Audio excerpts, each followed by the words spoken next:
रमेश का गांव में एक ढाबा था। उस ढाबे को पूरा परिवार मिलकर चलाता था। रमेश की पत्नी और रमेश की बेटी दोनों मिलकर खाना बनाती थी और रमेश और उसका बेटा दोनों मिलकर ग्राहकों को संभालते थे। गांव में ढाबा कुछ खास नहीं चल रहा था, इसीलिए रमेश परेशान था। प्राजक्ता, ऐसे कैसे चलेगा? हमारे गांव के ज्यादातर लोग शहर में चले गए हैं। दिन ब दिन हमारी आमदनी घटती जा रही है। अभी मीना की शादी के लिए भी पैसे इकट्ठे करने होंगे। आप फिक्र मत कीजिए, भगवान है, वो हमारी जरूर मदद करेंगे। हाँ, अब उनसे ही आशा है। हम तो अपनी पूरी कोशिश कर रहे हैं। रमेश और सुमन की बातें शुभम ने सुन ली और सुनकर सोचने लगा। मुझे कुछ भी करके माँ पापा की मदद करनी होगी। और फिर ऐसे ही सोचते सोचते और चलते चलते वे नदी के किनारे आ गया।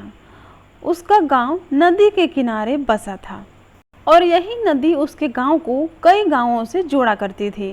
फिर शुभम अपनी नाव में बैठ गया और चप्पू चलाने लगा। पापा बोल रहे थे कि हमारे गांव के अधिकतर लोग शहर जा चुके हैं, पर आसपास के गांव में तो लोग हैं ना। हम अपना खाना उन्हें बेच सकते हैं, पर कैसे? वो सोच ही रहा था कि तभी उसका ध्यान एक नाव पर चाय बनाने वाले आदमी पर गया। चाय ले लो, चाय चाय, बस 5 रुपए, चाय ले लो। काका, मुझे एक चाय देना। शुभम चाय वाले के नजदीक जाता है और फिर देखता है कि चाय वाले ने नाव में ही एक चूल्हा लगा रखा है और उसी में चाय बनाकर वह बेच रहा है। काका, ये तो आपने बहुत सही किया है। नाव पर चाय, कमाल है।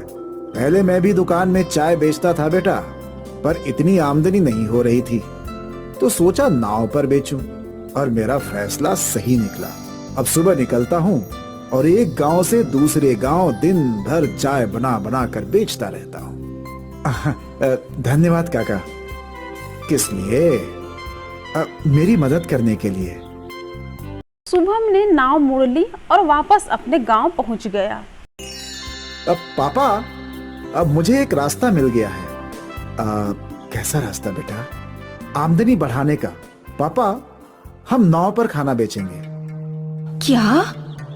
हाँ माँ, अभी मैं नदी पर गया था। वहाँ एक काका नाव पर चाय बेच रहे थे और वो बोल रहे थे कि दिन भर चाय बिकती रहती है उनकी। वो कभी इस गांव में तो कभी उस गांव में चाय बेचते रहते हैं। उनकी आमदनी भी कई गुना बढ़ गई है। पापा, हमें भी उन काका की तरह खाना नाव पर ही बेचना चाहिए। पर ये कैसे होगा? हो सकता है नाव पर छोटा गैस वाला स्टोव लगाकर लोगों को गरम गरम खाना मिलेगा और हम कई गांव में पहुंचकर अपनी आमदनी भी बढ़ा सकते हैं। वैसे आइडिया तो अच्छा है बेटा, हम कोशिश कर सकते हैं। बस कुछ चीजें खरीदनी पड़ेंगी। शुभम का आइडिया उसके परिवार को बहुत पसंद आया। वो सब लोग नाव पर ढाबा खोलने के लिए तैयार थे।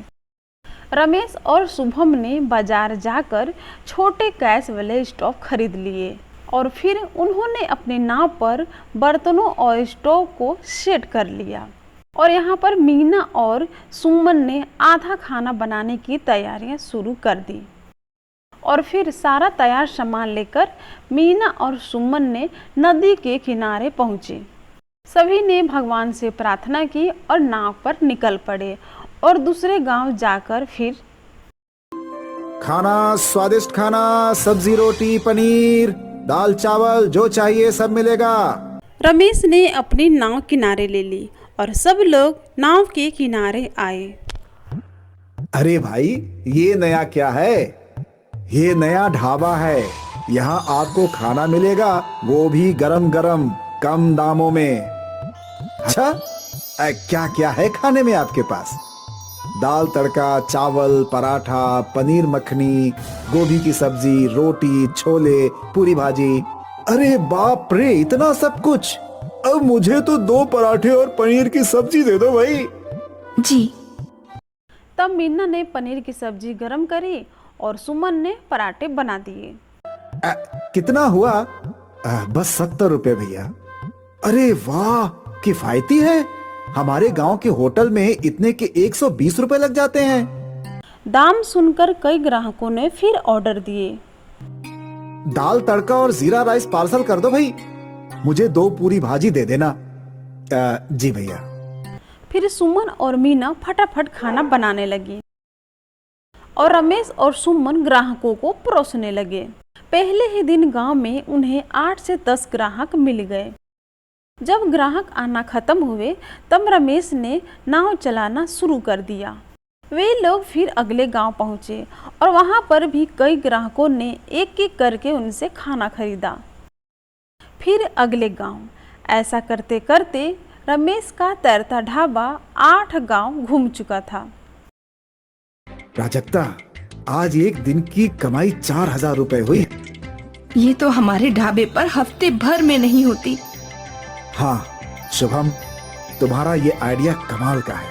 अब से हम रोज ज्यादा खाना तैयार करके आएंगे। जी पापा, मुझे यही उम्मीद थी। अब हमें आदमियों की सोचने की जरूरत नहीं है। हमारी मेहनत को दिशा मिल गई है। हमें ऐसे ही मेहनत करना जारी रखना होगा। हाँ। फिर क्या था, रमेश का पूरा परिवार कड़ी मेहनत करने लगा। रमेश नाव से घूम घूम कर और खाना बेचने लगा। सभी बहुत खुश थे, लेकिन रमेश के गांव में रह रहे भानु को यह देखा नहीं गया। भानु हमेशा रमेश से जलता था। मुझे इस रमेश का कुछ न कुछ करना ही चाहिए, वरना ये मुझसे भी ज्यादा पैसे कमाएगा। मैं ऐसा होने नहीं दूंगा। रात के अंधेरे में भानु ने रमेश की नाव तोड़ दी। अब देखता हूँ तुम लोग कैसे नाव पर खाना बेचते हो। जब रमेश का पूरा परिवार नदी के किनारे पहुंचा तो अपनी नाव की ऐसी हालत देख करके वे परेशान हो जाते हैं। अब हम क्या करेंगे पापा? नाव तो बिल्कुल टूट चुकी है। अरे हम इतना सारा खाना कहाँ बेचेंगे? तभी गांव का एक बुजुर्ग उनकी सारी बातें सुन रहा था। बेटा, तुम लोग मेरी नाव ले जाओ। मैंने तुम सबकी मेहनत देखी है और तुम्हारी वजह से कई लोगों को अच्छा खाना भी मिलता है। ये अच्छा काम रुकना नहीं चाहिए। तुम जब तक चाहो मेरी नाव इस्तेमाल कर सकते हो। वैसे भी दिन भर नाव चलाकर क्या ही कमा लेता हूँ मैं। धन्यवाद काका, आपने हम पर बहुत बड़ा एहसान किया है। एहसान नहीं बेटा, इसे तुम मेरी मदद समझ लो। काका की नाव उनसे बड़ी और बेहतर थी। रमेश और शुभम ने अपने नाव पर गैस स्टोव लगाया और तैयार खाना उस पर रख लिया और फिर वे हमेशा की तरह निकल पड़े। रोज की तरह उन लोग गांव में रुक रुक कर और खाना बेचने लगे। ग्राहक बढ़ गए थे और उनकी आमदनी भी। शाम के समय वो लोग अपने घर पहुंचे और रमेश उस बूढ़े आदमी के घर गया। काका, आज आपकी वजह से मैं खाना बेच पाया। आपकी दया के लिए शुक्रिया। इसे कबूल कीजिए। हमारी कमाई बहुत अच्छी हुई है और उसके आप भी हकदार हैं काका। पहली बार कोई मुझे नाव नहीं चलाने के पैसे दे रहा है। 40 सालों से बस नाव चलाकर ही पैसे कमाता आया हूँ। अब बुढ़ा हो चुका हूँ, शरीर साथ नहीं दे रहा है। सोच रहा था कि नाव बेच ही दूं। नहीं काका, आपको नाव बेचने की जरूरत नहीं है। हम आपकी नाव चलाएंगे और आपको रोज आपकी नाव का किराया भी दे देंगे। भगवान तुम्हारा भला करे बेटा।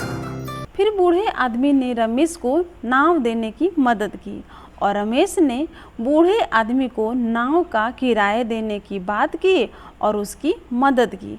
यह सिलसिला यूं ही चलता रहा और शायद इसी अच्छाई के कारण रमेश के ढाबे की आमदनी दिन प्रतिदिन बढ़ती जा रही थी। यह सब देख भानु तिलमिला गया। वह रमेश का बुरा करना चाहता था, पर अनजाने में ही वह रमेश की मदद कर दी।